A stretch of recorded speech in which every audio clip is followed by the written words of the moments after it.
ఇచ్చిన హామీలు నెరవేర్చే రాజకీయ నాయకులు ఎంతమంది? హామీలు నెరవేర్చినా సరే సొంత ఆస్తిని ప్రజల కోసం వదిలేసే నాయకులున్నారా అంటే కాస్త ఆలోచించాల్సిందే. ఎవరి గురించి? ఏమో బాస్, నేనైతే ఇచ్చిన మాట తప్పను, మడత తిప్పనంటున్నారు తెలంగాణ బీజేపీ ఎమ్మెల్యే కాటపల్లి వెంకటరమణారెడ్డి. అనడమే కాదు, ఇచ్చిన మాట ప్రకారం సుమారు 4 నుంచి 5 కోట్ల విలువ చేసే ఇంటిని కూల్చేసి సంచలన నిర్ణయం కూడా తీసుకున్నారు.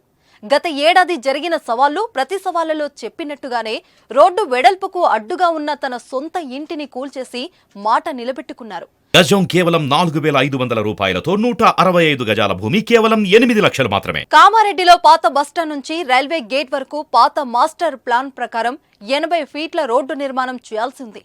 అయితే ప్రస్తుతం 30 ఫీట్లు మాత్రమే ఉంది. రోడ్డు వెడల్పు చేయడానికి వీలు లేకుండా అనేక మంది తమ నివాస గృహాలు నిర్మించుకున్నారు. ఇళ్ల ముందు కులాయి గుంతలు, షెడ్యూలు ఏర్పాటు చేసుకోవడంతో రోడ్డు విస్తరణ పనులు అధికారులు కష్టంగా మారాయి. దీంతో రోడ్డు వెడల్పు కోసం ప్రజలు స్వచ్ఛందంగా ముందుకు వచ్చేలా ఎమ్మెల్యే వెంకటరమణారెడ్డి మొదట తన ఇంటిని కూల్చివేయించారు. ఆ స్థలాన్ని అధికారులకు అప్పగించారు. అదే రోడ్డులో పంచముఖి హనుమాన్ ఆలయం కూడా ఉండటంతో ఆలయానికి ఇబ్బంది కలగకుండా రోడ్డు పనులు చేపట్టాలని అధికారులకు సూచించారు. ప్రజలందరూ అధికారులకు సహకరించాలని కోరారు. తెలంగాణ రాజకీయాల్లో కామారెడ్డి ఎమ్మెల్యే కాటపల్లి వెంకటరమణారెడ్డి ఓ సంచలనం.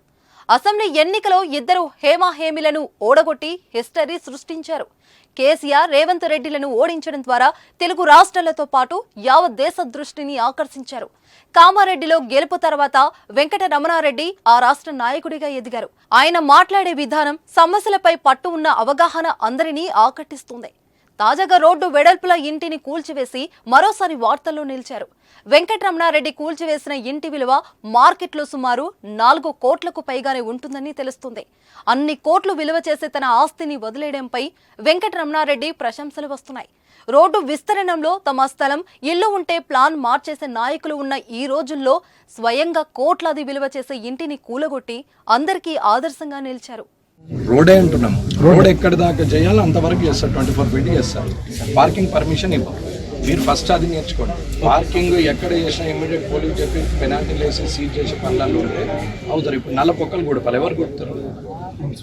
మరి నేను గుడిపేది కాదు కదా.